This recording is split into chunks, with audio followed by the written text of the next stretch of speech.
Bonjour très chers fidèles téléspectateurs, c'est encore un plaisir de vous retrouver ce mercredi pour votre émission de jeunesse 50 minutes entre nous.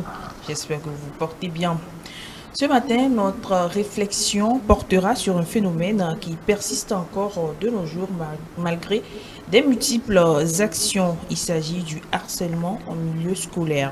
Parfois assimilé à des pratiques de primates ou encore de bizutage, le harcèlement scolaire est caractérisé par l'usage de différentes formes de violence. Un phénomène qui n'est pas sans conséquence sur l'évolution scolaire des élèves ou encore des apprenants. Vous l'aurez peut-être deviné, très chers téléspectateurs, il sera question du harcèlement scolaire ce matin. Et pour en parler, je retrouve mes amis du mercredi. Bonjour et bienvenue. Bonjour Tata Brigitte. Bonjour et bienvenue. Bonjour Tata Brigitte et bienvenue aussi. Merci. Comment est-ce que vous vous portez? Très bien de mon côté. On a une charmante demoiselle à gauche. Vous allez vous présenter pour nos chers téléspectateurs. Ok. Bonjour, madame. Non, c'est Je Brigitte. m'appelle. Ok, bonjour, sœur Brigitte. Mhm. Je suis Anatole Ruth Eugénie, étudiante en première année de lettres modernes. Cher pasteur. Le mentor du pasteur n'a qu'à rester à l'intendant. Ok, moi c'est Moïse. Comment est-ce que tu vas? Ça fait un bon moment déjà. Oui, ça fait un bon moment. Ce sont les- J'espère que les activités se passent bien. Dieu fait grâce et puis on ne se plaint pas, ça va. D'accord. Je vais très bien Tata Brigitte et bonjour chers téléspectateurs. Je pense bien que de l'autre côté de la mer, Benjamin Soumali nous suit. Il m'a promis une très belle émission aujourd'hui, des euros qui vont arriver. Donc je suis en attente pour le développement de l'église du pasteur à côté. Alléluia. Et je voudrais aussi dire que voilà, Tata Brigitte, tu es charmante ce matin. Merci. Merci Joseph. Quand tu as parlé de rôle là, je lui disais on allait faire en même temps un live sur TikTok, monétiser le compte comme ça, il nous envoie des cadeaux. Et Ah à la bon, fin, mais on a notre argent. Ouais, mais il va envoyer par Western Union et après on va penser à D'accord, ça. pas de souci. Le truc est que l'argent va arriver. L'argent va venir, la finition c'est ça. Voilà, nous n'oublions pas également Sabine qui est dans le studio avec nous. Sûrement qu'elle va interagir avec nous à travers les messages qu'elle aura à envoyer. Nous allons donc partir pour la transition et revenir pour le débat.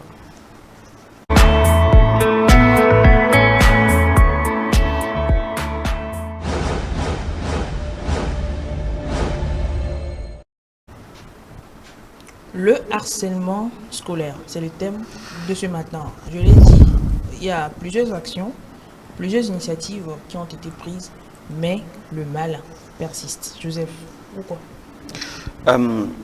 Je pense que avant de débattre de cette thématique, il va falloir qu'on contextualise, que ce soit le harcèlement dans le milieu scolaire ou dans la vie pratique. Je voudrais bien que nous puissions partir de la redéfinition de ce thème qui est d'abord le harcèlement. Nos très chers téléspectateurs doivent savoir d'abord, quand on parle du harcèlement en milieu scolaire, c'est quoi d'abord le harcèlement? Le harcèlement, je peux me permettre de dire que c'est un comportement répétitif à l'égard de quelqu'un dont l'intention de nuire la personne, ou bien ce sont des violences faites envers une personne qui nuit psychologiquement, physiquement ou d'une manière ou d'une autre une personne. Et également, il faut considérer le harcèlement dans toutes ces formes données, parce que ici les gens vont croire que quand on parle du harcèlement en milieu scolaire, quelle est la forme dont on veut parler. Je pense bien que nous devons également faire le rapprochement ou bien contextualiser en parlant du harcèlement. Voilà, on parle souvent du harcèlement sexuel, mais il faut comprendre également qu'il y a le harcèlement psychologique, physique et aussi moral, parce que si on redéfinit tous ces concepts qui sont liés, comment l'appelle-t-on, à cette thématique, et tout le monde peut se retrouver qu'à un moment donné, il s'est vu harcelé ou j'ai harcelé quelqu'un. Parce que tu vas te dire que quand on parle du harcèlement sexuel, je ne suis pas dedans. Mais à un moment donné, lorsque tu comprendras le harcèlement dans toutes ces formes, tu vas comprendre qu'à un moment donné, tu t'aurais senti harcelé ou tu aurais harcelé quelqu'un. Donc je pense qu'à travers cette émission, les téléspectateurs comprendront ou bien vont redécouvrir ensemble avec nous ce dont nous voulons parler, soit en milieu scolaire, parce que c'est cette génération des élèves qui est vraiment qui est vraiment, comment l'appelle-t-on, dominé, ou je ne vais pas dire dominé, mais c'est cette génération qui est victime de ces pratiques-là aujourd'hui. Donc je pense que chacun de nous, au cours de cette émission, nous allons redéfinir un tout petit peu toutes ces formes, et lorsque tu te sentiras victime ou acteur de ce comportement, je pense que cette émission de la télévision Espoir 47 nous permettra de pouvoir nous corriger et lutter contre toutes ces formes du harcèlement. Voilà, c'était l'avis donc de Joseph par rapport à la question route. Est-ce que tu rejoins cet avis? Joseph a essayé de donner la définition du harcèlement et les formes de harcèlement qu'on peut rencontrer. Est-ce que tu es d'avis avec lui? Ok, merci Tata Brigitte. Oui, je suis d'avis avec monsieur ou bien le frère Joseph. Ouais. Ok. Comme il vient de le dire, quand on parle de harcèlement, à vrai dire, c'est toutes sortes de violences que je peux faire envers quelqu'un ou bien l'autrui. Parlons en milieu scolaire, ça peut se passer entre les camarades, au travail de groupe, même en plein cours. Parce que il y a des gens qui ont reçu de différentes éducations, mais tu ne connais pas la vie de la personne et le caractère de la personne, et puis tu peux le piétiner à n'importe quel moment. Donc quand on parle de harcèlement, il y a harcèlement moral. Ça dépend de la parole que tu tends vers la personne. Tu l'insultes, tu lui donnes de différentes sortes de moqueries, tu lui donnes même des surnoms. Ça arrive. Bon, lorsque moi j'ai reçu ce terme, je me suis souvenu de tout ce que j'ai fait au cours primaire et aussi au collège, même au lycée. Vous avez été victime de ça ou bien c'est vous qui quand vous étiez l'auteur du harcèlement? Au fait, bon, vice versa, j'ai été victime, vraiment. Parce que moi, à l'école, je vends beaucoup de choses, quoi. Parce que je ne laisse pas le commerce fatiguer, quoi. Parce que j'aime le commerce. Par ici, il est par là. Et puis, il y a les gens qui mangeaient à Bana aussi. Il est à côté, le chapeau à la tête. Non, vous montrez la main comme ça. Vas-y. Et puis, les gens peuvent te bousculer, qui vont te saboter au proviseur. Là, c'est que immédiatement, tu as reçu un coup, quoi. Parce que lorsque la peur survient immédiatement en toi, par exemple, et s'il y a prochain coup, tu seras bouleversé. Du coup, la personne t'a harcelé, quoi. La personne t'a harcelé. Donc, quand on parle de harcèlement en milieu scolaire, il y a beaucoup de choses qui se passent entre les camarades. Bon, je viens de dire que tu ne connais pas l'éducation de la personne. Maintenant, peut-être la personne est timide, peut-être la personne n'aime pas certains comportements. Et puis toi, tu es en classe, au lieu de suivre le cours, tu es en train de l'intimider. Là, tu es en train de l'harceler. Il y a beaucoup de choses qui se passent en milieu scolaire. Merci. D'accord. On va recevoir l'avis également de Moïse. Voilà. Oui, harcèlement en milieu scolaire. Je repars sur la même directive que Joseph. J'aime sa manière de redéfinir le contexte du harcèlement, et il faudrait que les gens comprennent que harcèlement, c'est vrai, quand on parle de harcèlement, les gens pensent automatiquement à harcèlement sexuel. Mais il y a, comme Joseph l'a dit, plusieurs formes. L'intimidation aussi, c'est du harcèlement. Et dire des choses à l'égard d'une personne de manière répétée, juste pour affaiblir la personne, ou soit pour se faire... Il y en a qui le font de manière inconsciente parce qu'ils ont peut-être un complexe et ils veulent se faire sentir, exister. Et donc, pour lui, quand il ne démontre pas la force ou bien l'autorité sur son prochain, c'est comme s'il n'existe pas. Donc, la question de savoir pourquoi est-ce que ça n'existe, ça ne finit pas, c'est comme si on cherchait une justificatif pour pouvoir encourager ça, pour que ça puisse continuer. Je crois que malheureusement, ces acteurs, la plupart, sont ces personnes qui ont une position et qui fait que les infligés ou bien ceux qui reçoivent les coups ont la peur de pouvoir parler parce qu'ils ont peur des représailles, des répressions, des conséquences que ces acteurs vont faire aller à l'encontre. Donc tout ça, là, ce qui fait que ça encourage plus le phénomène, le fléau de continuer. Et je crois que si les parents ou bon, d'abord quand nous sommes en milieu scolaire, les enseignants sont d'abord nos supérieurs et ceux qui sont censés nous donner un cadre pour beaucoup plus cadre propice. Voilà, pour notre sécurité, veiller sur notre sécurité et nous aider. Et nos parents aussi doivent être à l'écoute des enfants et écouter attentivement les enfants quand ils parlent et savoir déceler certaines petites actions. Et ça, je pense que ça peut résoudre un peu le problème. Voilà, mais moi je l'ai dit, hein, c'est vrai, on mène plusieurs actions pour éradiquer ce phénomène, mais ça persiste toujours. À qui la faute? Parce qu'on ne dénonce pas, ou bien c'est parce que les auteurs de ces actes restent impunis? À qui la faute, Joseph? Oui, Moïse a dit quelque chose qui est très intéressant. C'est lorsqu'il avait parlé de ces personnes qui sont acteurs du harcèlement de diverses manières possibles. Ces personnes-là ont une influence sociale, je peux le dire, une influence sociale où ils ont une position considérée que la victime n'arrive pas ou n'ose pas porter plainte.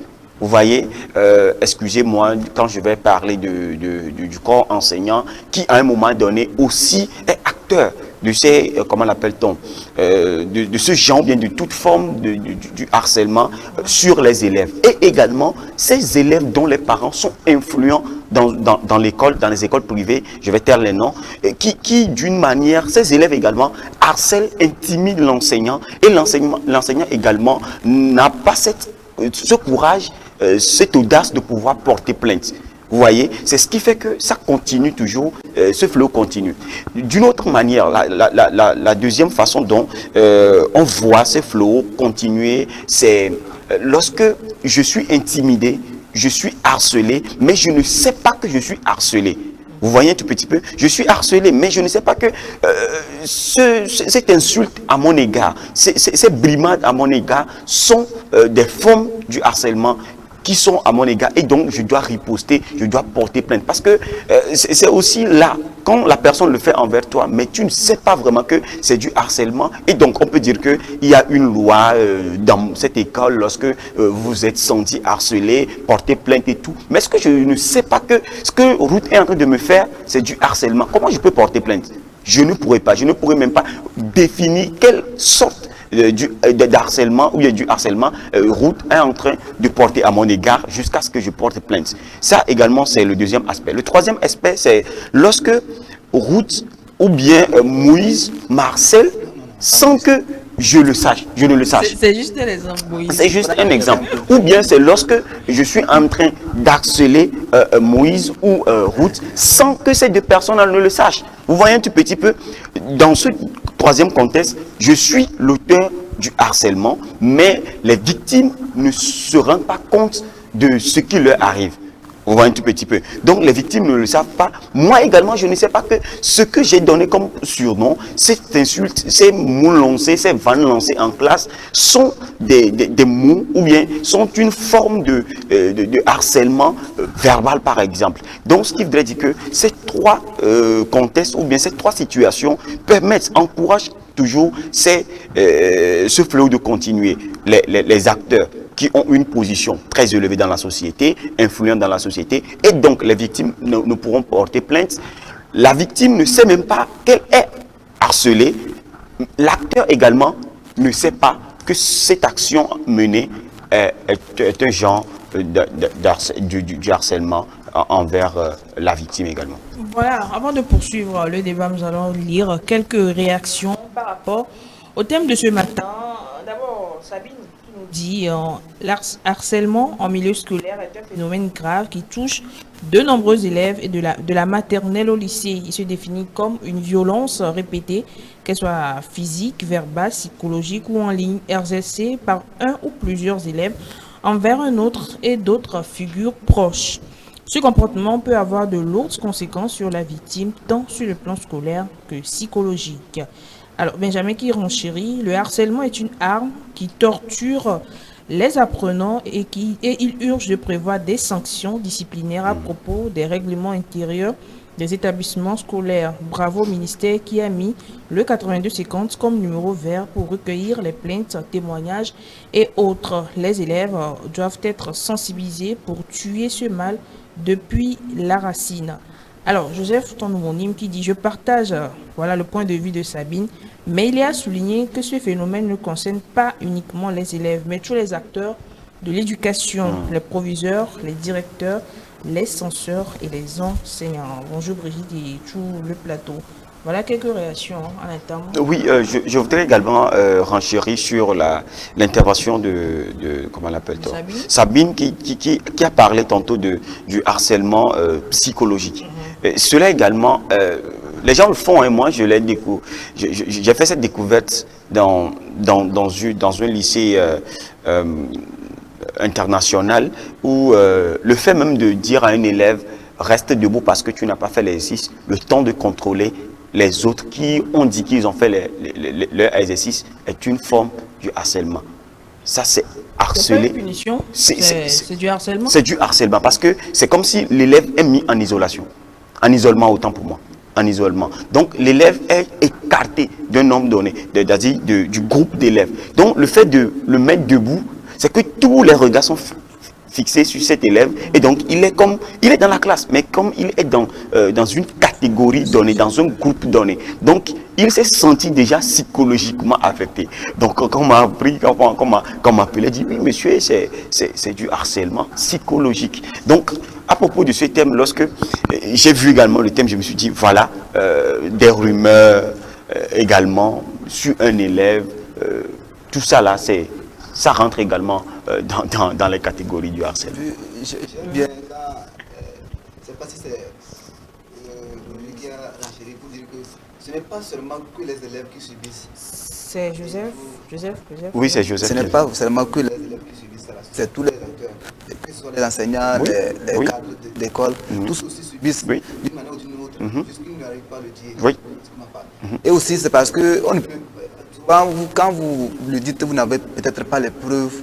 Ben vous êtes la seule cette personne à subir ça. Donc vous n'avez pas les preuves et la peur que les gens ne vous croient pas.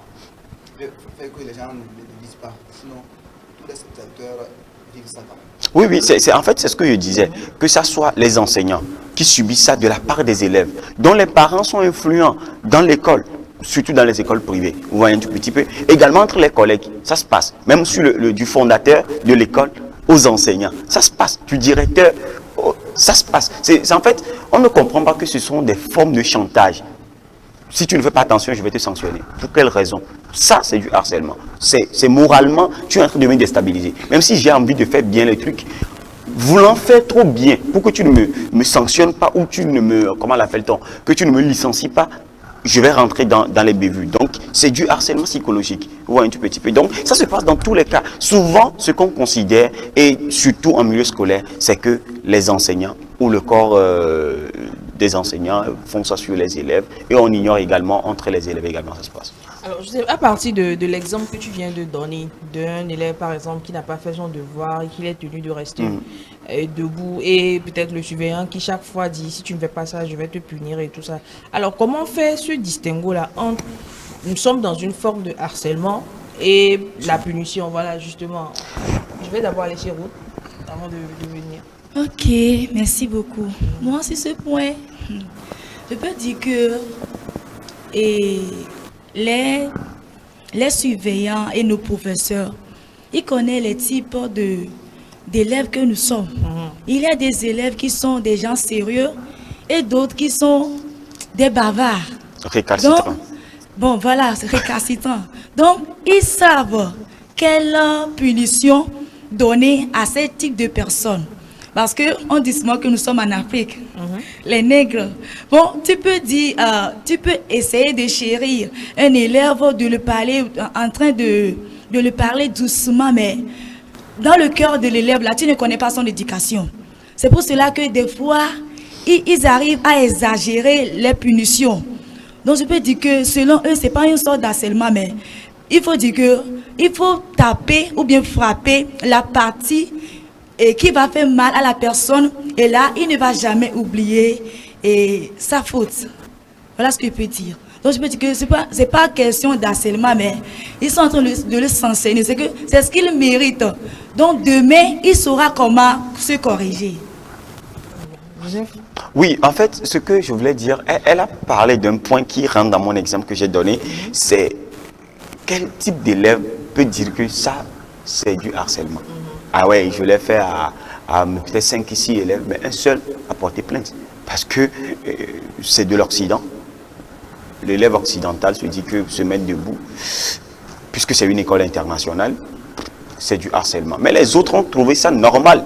Que voilà, je n'ai pas fait mon exercice. Quand l'enseignant dit de rester debout, en fait, l'enseignement ne m'a pas encore tapé, donc ça ne dit rien, quoi. Mais c'est juste pour dire que à quel type d'élève vous pratiquez cette forme de punition ou ce comportement, avec qui vous pratiquez ce comportement. C'est très important. Et également, chapeau à ces enseignants-là qui arrivent à faire le distinguo, c'est-à-dire à classifier les élèves afin de leur donner la punition ou les corrections appropriées. Je pense que dans ce cas, il faut distinguer quel type d'élève j'ai en face de moi, quelle sorte de punition je dois donner, ainsi de suite. Et il est permis de faire des fautes pour qu'on puisse se corriger. Également, aller vers ces cadres comment l'appelle-t-on, les pédagogues de l'école, afin de comprendre au mieux quels sont les règlements qui régissent la punition ou quel type de punition il faut donner ou il ne faut pas donner. Parce qu'il y a certains types de punitions, quand tu donnes à tous les élèves, vous n'êtes pas fautif. Mais à certains élèves précisément,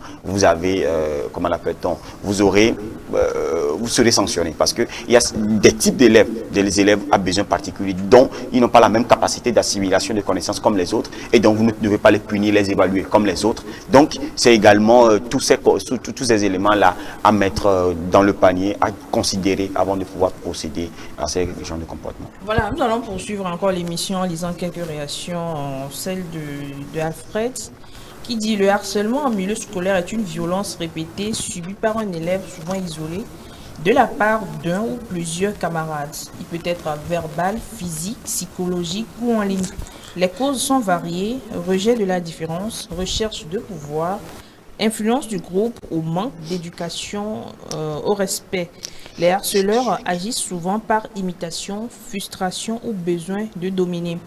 Les conséquences pour la victime sont graves: baisse de l'estime de soi, isolement, troubles du sommeil, anxiété, chute des résultats scolaires, voire dépression ou idées suicidaires.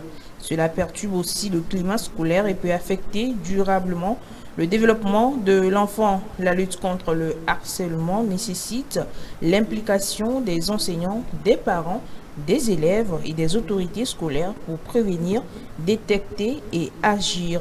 Je dis un coucou au plateau spécialement à Ruth et à Moïse. C'était la réaction de Alfred par rapport. Quelque chose à ajouter? C'est ton pote. Ok, c'est mon pote. Je le salue depuis sa position. Il a su résumer tout. C'est comme s'il a fait son discours. On connaît Alfred pour ça.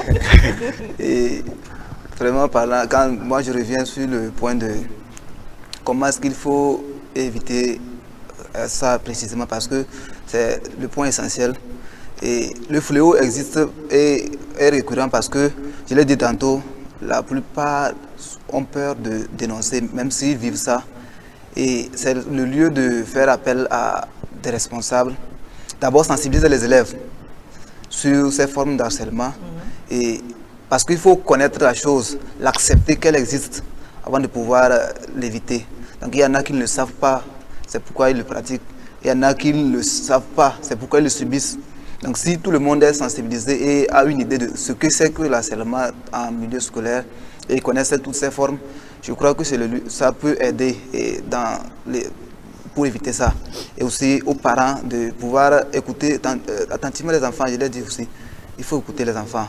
Parce qu'il y a d'autres enfants, quand ils reviennent de l'école, vous allez voir, s'il y a quelque chose qui ne va pas bien, vous allez le sentir. Si vous discutez avec votre enfant, vous allez le sentir vraiment.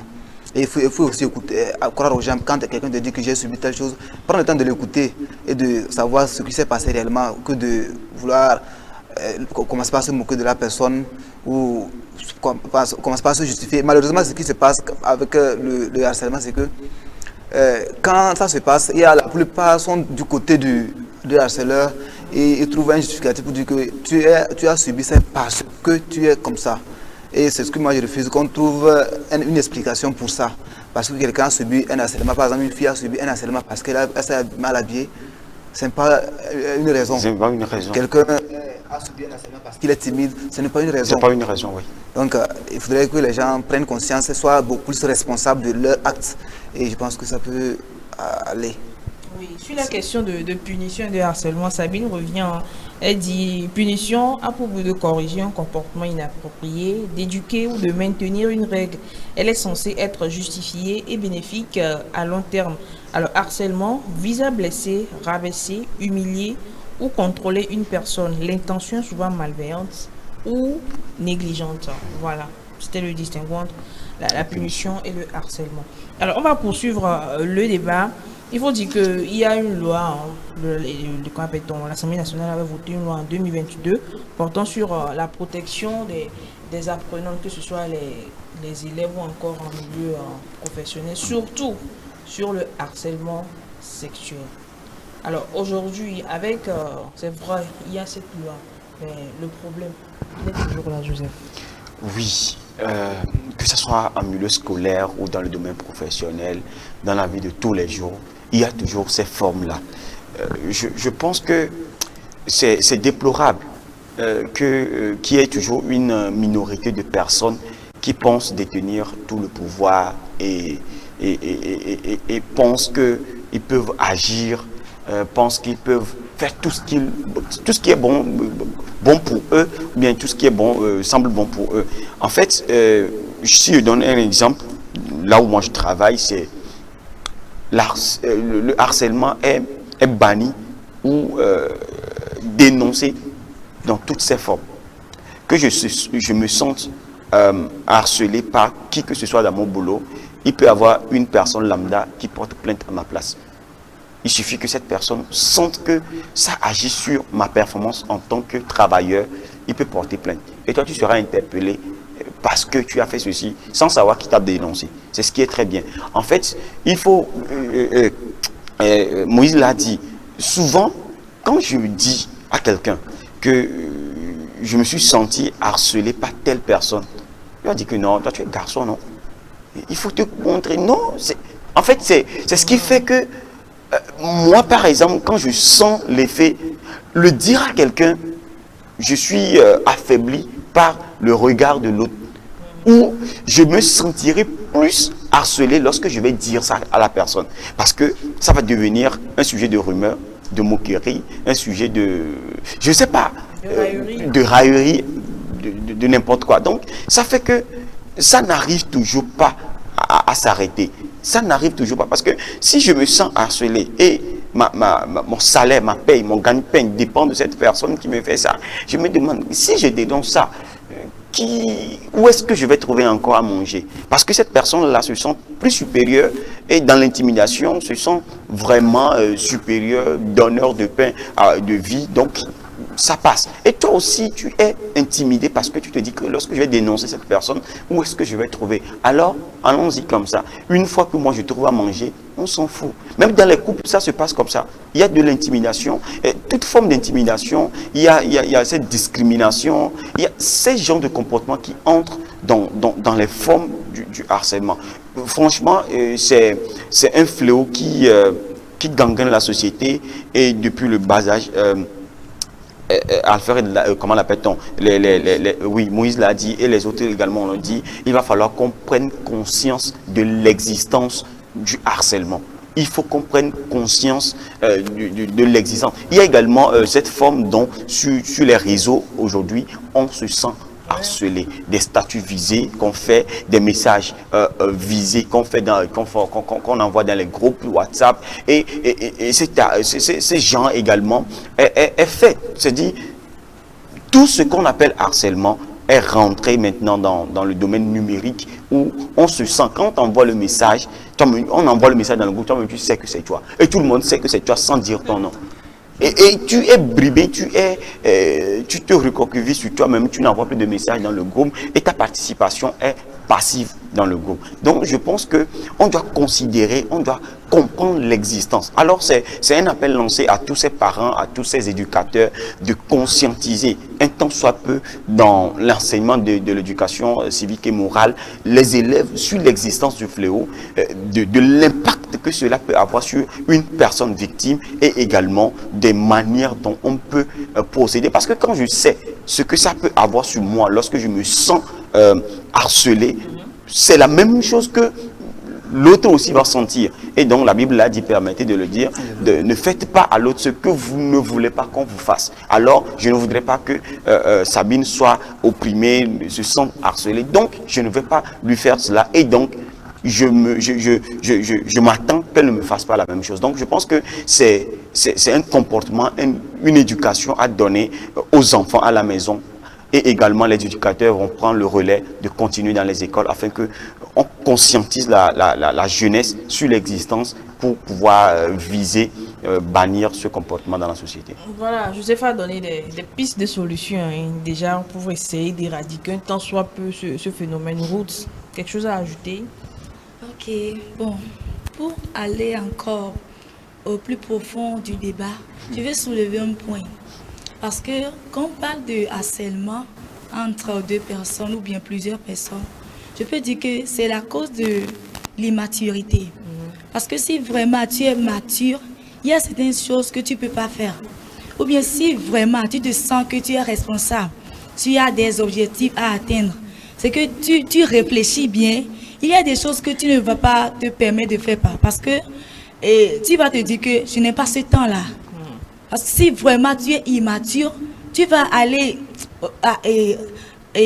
au-delà de toutes les frontières. Tu ne vas même pas penser à la vie de ton prochain, celui en qui tu te fais face, quoi. Je vais vous donner ce témoignage-là. C'est entre une amie et on était au cours primaire. Moi, je m'appelle Anatole Roots. Et elle, c'est Kotoku, son nom de famille. Et bon, je ne sais pas, mais c'est que on avait disputé. Quelle est notre dispute? Comme elle s'appelle Kotoku, je m'énerve, je lui dis que toi là, tu es Kotoku, tu es 1000 francs, tu peux rien me faire. Maintenant, elle autre me dit que moi je suis route, je suis chaussée, trottoir, on va me piétiner, autre là. Je vous assure. Ça, c'est l'immaturité, quoi. C'est que c'est arrivé même, elle a pleuré. Hein.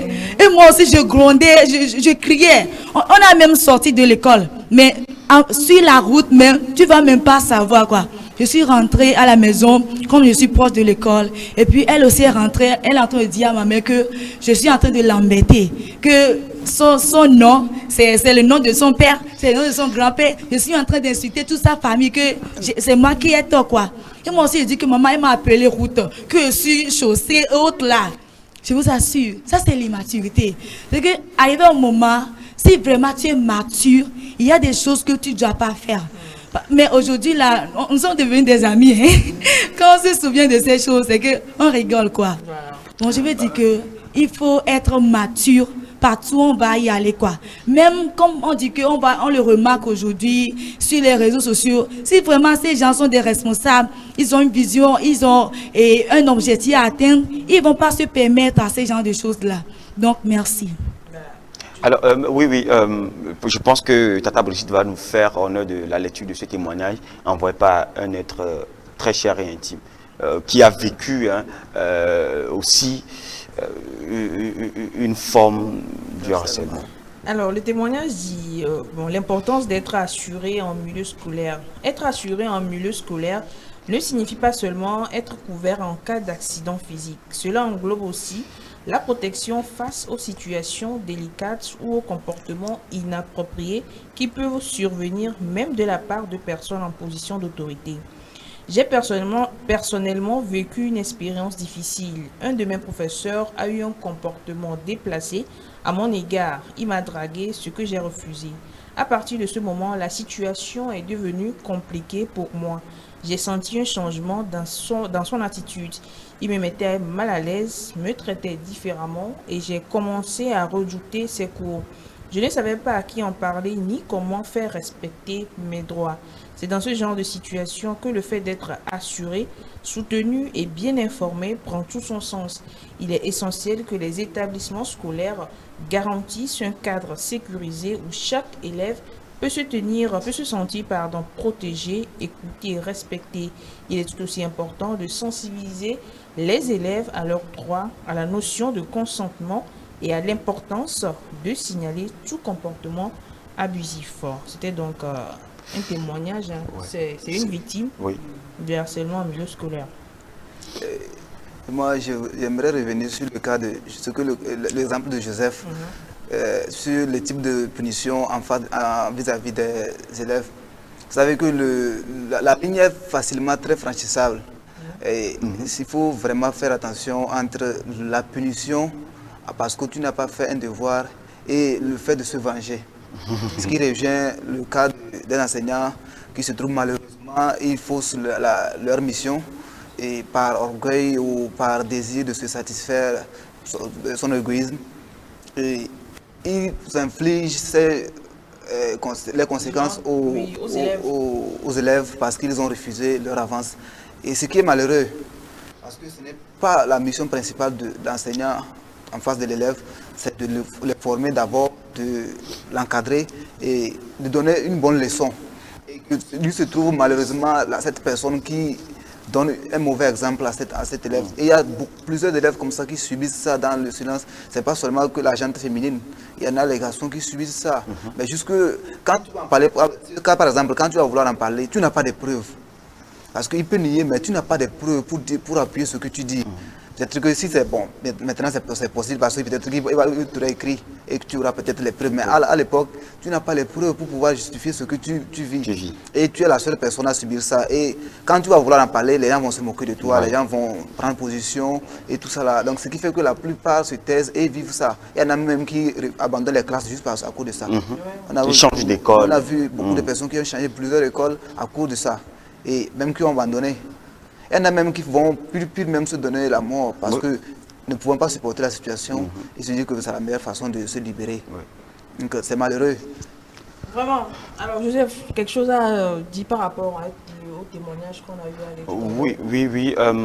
Ça, c'est un appel, comme au football, un carton rouge à toutes ces personnes-là qui consciemment harcèlent les autres. En fait, on pratiquait cette action du harcèlement. Carton rouge et sanction à cette personne-là et également avertissement pour ces personnes-là qui, d'une manière ou d'une autre, ont harcelé sans le savoir. Ils ont pratiqué sans le savoir et aujourd'hui, lorsque vous suivez cette émission, vous êtes conscient que ce que j'ai fait auparavant, c'est du harcèlement et donc décidez, s'il vous plaît, d'arrêter de ces comportements envers les autres. Ça peut être de l'amusement, mais à un moment donné, ça peut frustrer. Également, à ces personnes qui sont victimes, beaucoup de courage à vous, à toutes ces personnes-là qui sont acteurs qui sont vent debout contre les actions du harcèlement. Je vous donne beaucoup de courage, des ondes positives à vous et continuez toujours pas lutter, riposter afin que nous puissions avoir un monde meilleur. Voilà, je vais rester avec toi. Déjà, le mot de la fin. Mot de la fin, je pense que tout le monde doit être acteur contre ce fléau du harcèlement, que ça soit sexuel, moral, verbal, psychologique et tout. Je pense que cette émission est bien placée pour pouvoir nous montrer quel type de personne nous sommes, quel type de personne nous avons en face, qu'est-ce que cette personne peut aimer, qu'est-ce que moi-même j'aime qu'on me fasse. Et donc, à partir de là, je pense qu'avec les compréhensions que nous avons données ici et qui peuvent continuer, le débat peut continuer après, mais sachez que peu importe ce que vous faites à une personne, mettez-vous à la place de la personne. Sentez-vous dans la peau de la personne. Est-ce que je reçois ça avant de progresser? Si vous sentez à un moment donné avoir blessé quelqu'un, le juste fait d'aller présenter vos excuses à cette personne le soulagerait. Merci. Moïse? Nous avons parlé de long à large et c'est le moment de dire à toutes ces personnes qui nous voient. Et c'est vrai, il faudrait qu'on prenne conscience parce que du fléau, il existe vraiment. Et si on est conscient de ça et tout le monde est sensibilisé sur le fléau, on peut l'éviter. Donc c'est le lieu aussi de dire à nos parents, à nos enseignants qui ont le devoir de nous encadrer, de nous donner la bonne leçon, de pouvoir connaître la différence entre leur travail, de connaître les limites de leur travail et de pouvoir connaître la différence entre la sanction et parce qu'un élève n'a pas fait son devoir et la vengeance, de se focaliser sur leur objectif de transmetteur de sagesse, d'éducateur, d'encadreur, des leaders de demain, et aussi aux parents de pouvoir prendre conscience du fléau qu'il existe et d'écouter leurs enfants. Aussi les élèves entre eux, de connaître aussi les limites entre comment est-ce que vous interactez entre les autres, donc comment est-ce que vous communiquez, de pouvoir ne pas franchir les lignes, c'est parce que c'est très facile de franchir la ligne et c'est pas bien. Donc c'est un fléau qui existe et il faut que tout le monde prenne conscience, soit responsable de ses actes et de pouvoir éviter ça et pouvoir garantir un monde meilleur à tous.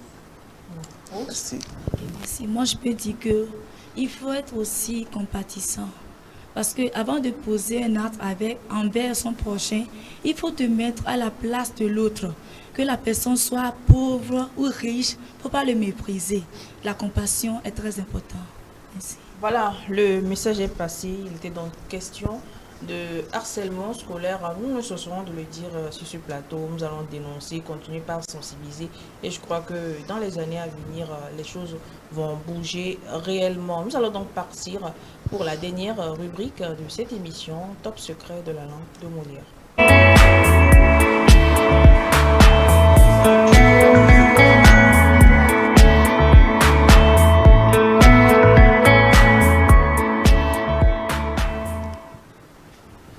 Voilà, retour sur ce plateau. Ben, je dis, bonjour. Le deuxième venu. Appelle le troisième maintenant. Joseph, bonjour. Bonjour, Tata Brigitte, bonjour à tous. Un coucou spécial à Roger et Benjamin. Top secret de la langue de Molière, nous sommes là et nous n'avons pas aujourd'hui une citation, mais une pensée en fonction du thème que nous avons abordé aujourd'hui. La pensée du jour nous dit: chaque action contre le harcèlement est une lueur d'espoir pour les victimes. Si la partie technique est avec nous, chaque action contre le harcèlement est une lueur d'espoir pour les victimes. Cette action que Espoir 45 de la télévision est en train de mener est une lueur d'espoir pour les victimes. Donc c'est une pensée populaire que nous vous proposons aujourd'hui. Les expressions du jour, nous avons deux expressions. La première expression, c'est jeter le pavé dans la mare. Jeter le pavé dans la mare, c'est une expression qui s'emploie lorsque une personne fait une déclaration ou un acte qui cause un trouble ou une perturbation dans une situation autrefois ou bien jusque-là calme. Lorsque la situation est calme et une personne vient s'ingérer, puis perturbe comment l'appelle-t-on, le bon déroulement des choses, c'est ce qu'on appelle jeter le pavé dans la mare. Vous voyez, quand vous jetez le pavé même dans l'eau, comment ça commence par l'eau qui était calme, commence par faire des ondes là-dessus, donc jeter le pavé dans la mare. Rester lettre morte, c'est souvent lorsque nous sommes victimes du harcèlement et lorsqu'on porte plainte, notre plainte est restée lettre morte parce que on n'a pas considéré. C'est une expression qui voudrait dire que ma proposition, ma revendication n'a pas été considérée, n'a pas été prise en compte. Donc, ne pas prendre une action en compte, c'est rester lettre morte. Alors, les erreurs à éviter durant tout le débat, nous avons faire attention à cette première erreur, c'est, comment l'appelle-t-on, on dit souvent l'harcèlement. L'harcèlement, on a tous fait l'effort de dire le harcèlement. Nous avons ici le mot harcèlement qui est écrit avec H aspiré, donc la liaison ne se fait pas, on dit le harcèlement, du harcèlement, on ne dit pas dire d'harcèlement, etc. J'ai constaté que nous avons fait beaucoup d'efforts et on a évité cette erreur-là. La deuxième erreur, c'est préparer à l'avance. Préparer, Tata Brigitte a préparé l'émission à l'avance. Non, ça ne se dit pas, c'est du pléonasme. Donc, préparer, c'est faire quelque chose par avance. C'est poser une action au préalable. Donc, dire préparer à l'avance, c'est en fait une tautologie. Donc, il faut dire j'ai préparé l'émission ou j'ai fait quelque chose par avance, mais préparer à l'avance, c'est un peu, voilà, ça choque un peu la langue de Molière. Ça secoue le tombeau de Molière. La conjugaison aujourd'hui, nous allons partir pour la conjugaison, c'est le verbe prévaloir au présent simple de l'indicatif. Ce verbe, je l'avais vu lorsque je lisais un verset biblique, j'avais vu prévaudront. Voilà. Je dis, on peut aller au futur, mais voyons d'abord le présent simple. Et peut-être dans les numéros à venir, on va voir les autres formes de conjugaison de ce verbe. Ce verbe qui voudrait, qui signifie avoir de l'avantage sur quelqu'un. Avoir de l'avantage sur ou contre quelque chose. S'imposer. Le synonyme peut être dominer, l'emporter sur quelqu'un, prédominer ou primer sur quelque chose. Donc, au présent simple, je prévaux, tu prévaux, il, elle, on prévaut, avec T à la fin. Nous prévalons, vous prévalez, il, elle prévalent au pluriel. Donc, il faut faire très attention. Prévaloir, c'est différent de prévoir. Donc, et même différent de se prévaloir. Donc, il y a une différence, une nuance à considérer. Peut-être dans les prochains numéros, nous allons le voir. Aujourd'hui, nous allons voir comment l'appelle-t-on en français. Alors, l'autre fois, je mangeais un truc et j'ai senti que j'ai encore le goût du sucre dans ma bouche. Et je me suis rappelé de ce fruit-là qu'on prenait au village lorsqu'on a des citrons à sucer. Vous voyez, vous mettez ça dans la bouche, vous sucez. Après, quand vous mettez le citron, c'est doux. Les oranges, ça n'a pas de goût amer ou bien aigre. Ceux qui ont vécu au village. Voilà. Ça, là, moi, quand j'ai vu l'image, je pensais que c'était la tomate cerise. Non. Non, maintenant tu parles de fruits. Voilà. Mais quand même, vous vous rappelez quand même de ce fruit-là. Oui, dans les forêts, on met dans la bouche, après avoir sucé, tout ce que tu mangeais doux. Tout ce que tu mangeais sucré. Et même les revendeuses d'oranges faisaient ça. Ils avaient 2 couteaux. L'un sur lequel ils mettent ce fruit-là et l'autre pour peler. Donc quand ils finissent de peler, il veut couper, il prend le couteau là pour couper. Et donc le fruit est dessus. Donc quand tu prends l'orange, c'est catégoriquement, c'est doux quoi. Les stratégies, on a vu ça au village. Et donc c'est au Togo, souvent on rencontre dans les forêts. Ce fruit est appelé le fruit miracle. Le fruit miracle. On a cherché des noms, on n'a pas trouvé, donc on lui a attribué le fruit miracle. Ou on peut dire miracle berry. Ce sont les Anglais qui l'appellent miracle berry, comme les strawberries et ses consorts. Donc c'est un fruit miraculeux qu'on prenait dans notre enfance qui permettait de pouvoir avoir le goût sucré dans la bouche lorsqu'on prenait des fruits. C'est tout pour aujourd'hui. Merci à tous ceux qui ont suivi ce numéro. Merci à Madame Edo qui m'a aidé à préparer cette émission. Voilà, nous le faisons également un coucou avec Choubi, le boss même. Tu salues Madame Edo Choubi.